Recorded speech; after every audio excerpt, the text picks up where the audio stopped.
आपका दिमाग आपको पैसे के मामले में गलत फैसले क्यों करवाता है? एक सवाल पूछता हूँ। मान लो तुम्हारे सामने दो रास्ते हैं। पहला, तुम्हें पक्के तौर पर 50,000 रुपए मिलेंगे। दूसरा, 50% चांस है कि तुम्हें 1,00,000 रुपए मिलेंगे और 50% चांस है कि कुछ नहीं मिलेगा। तुम क्या चुनोगे? अगर तुमने पहला ऑप्शन चुना तो तुम अकेले नहीं हो। दुनिया के 80% लोग यही करते हैं। लेकिन मैथमेटिकली दोनों ऑप्शंस बराबर हैं। तो फिर हम वो रास्ता क्यों चुनते हैं जो सेफ लगता है, चाहे वो फाइनेंशियली सही हो या ना हो? इसका जवाब तुम्हारे वॉलेट में नहीं है, इसका जवाब तुम्हारे दिमाग में। आज हम बात करेंगे उस इनविजिबल फोर्स की जो हर रोज तुम्हारे पैसों से जुड़े फैसलों को कंट्रोल करती है। तुम सोचते हो कि तुम रैशनल हो, तुम सोचते हो कि तुम नंबर्स देखते हो, एनालिसिस करते हो और फिर सही डिसीजन लेते हो, लेकिन साइंस कहती है तुम गलत हो। तुम्हारा दिमाग एक सोफिस्टिकेटेड मशीन है, लेकिन ये मशीन पैसों के लिए नहीं बनी थी। ये मशीन बनी थी सर्वाइव करने के लिए, जंगल में जिंदा रहने के लिए, शेर से बचने के लिए।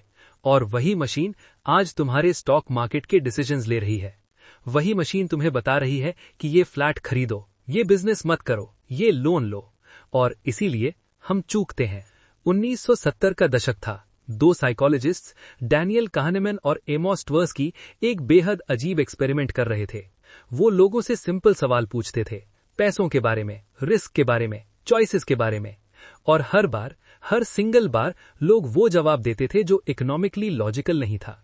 ये कोई कोइंसिडेंस नहीं था, ये कोई स्टुपिडिटी नहीं थी, ये एक पैटर्न था। kahneman और ट्वर्स्की ने इस पैटर्न को एक नाम दिया, बिहेवियरल इकोनॉमिक्स। और उनकी ये खोज इतनी पावरफुल थी कि 2002 में kahneman को नोबेल प्राइज मिला। उन्होंने दुनिया को बताया, इंसान का दिमाग पैसों के मामले में सिस्टमैटिकली गलत होता है, बार बार एक पैटर्न में। और उस पैटर्न को समझना तुम्हारी जिंदगी बदल सकता है। तो चलो उस पैटर्न को तोड़ते हैं। पहला, लॉस अवर्जन। तुम्हारा दिमाग 1,000 रुपए गंवाने के दर्द को 1,000 रुपए पाने की खुशी से 2 गुना महसूस करता है।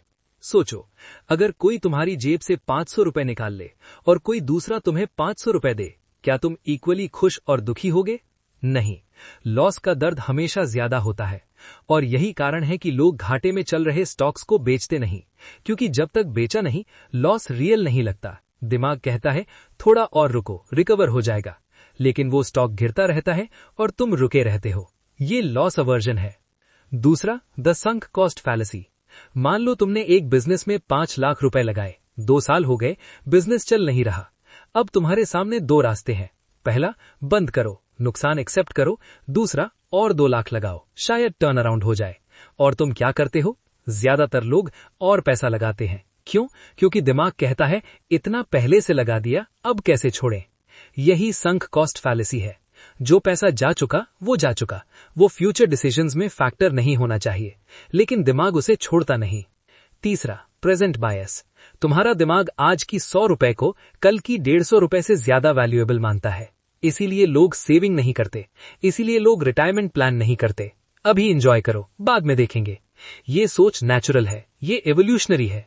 हमारे पुरखों के लिए आज खाना जरूरी था, 10 साल बाद के लिए स्टोर करना नहीं। लेकिन आज की दुनिया में यही सोच तुम्हें फाइनेंशियली कमजोर बनाती है। चौथा, हर्ड मेंटालिटी। 2021 में जब क्रिप्टो बूम था, सब लोग इन्वेस्ट कर रहे थे। ऑफिस में, फैमिली व्हाट्सएप ग्रुप में, हर जगह बिटकॉइन ले लो, इथेरियम ले लो। और बहुत से लोगों ने लिया बिना समझे, सिर्फ इसलिए कि बाकी सब ले रहे थे। फिर मार्केट क्रैश हुआ। ये हर्ड मेंटालिटी है। दिमाग सोशल प्रूफ को ट्रूथ मान लेता है। इतने सारे लोग कर रहे हैं तो सही ही होगा। लेकिन फाइनेंशियल मार्केट्स में जब सब एक ही डायरेक्शन में भाग रहे हों, तब अक्सर बबल होता है। अब रियल वर्ल्ड में देखते हैं कि ये बायसेस कैसे काम करते हैं। एग्जाम्पल 1, EMI और साइकोलॉजिकल प्राइसिंग। कोई भी कंपनी जब तुम्हें कोई प्रोडक्ट बेचती है, वो पूरी प्राइस नहीं बताती। वो कहती है सिर्फ 999 रुपए प्रति महीना। तुम्हारा दिमाग 999 को छोटा मानता है, आसान लगता है। लेकिन 3 साल का कैलकुलेशन करो, तुमने 36,964 रुपए दे दिए, और इंटरेस्ट के साथ और भी ज्यादा। कंपनीज जानती हैं कि प्रेजेंट बायस काम करता है, इसीलिए EMI बेचती हैं, प्रोडक्ट नहीं। एग्जाम्पल 2, सेल और फोमो। आज रात 12 बजे तक ऑफर, सिर्फ 3 आइटम्स बचे हैं, 70% ऑफ, लिमिटेड टाइम। ये सब आर्टिफिशियल अर्जेंसी है। स्केर्सिटी देखकर दिमाग पैनिक करता है, लॉस अवर्जन किक करती है। ये डील मिस हो गई तो, और तुम वो चीज खरीद लेते हो जिसकी तुम्हें जरूरत नहीं थी। एग्जाम्पल 3, स्टॉक मार्केट और न्यूज। मार्केट गिरा, न्यूज चैनल्स पर ब्रेकिंग न्यूज, बाजार में भारी गिरावट, घबराहट फैलती है, लोग बेचने लगते हैं, मार्केट और गिरता है।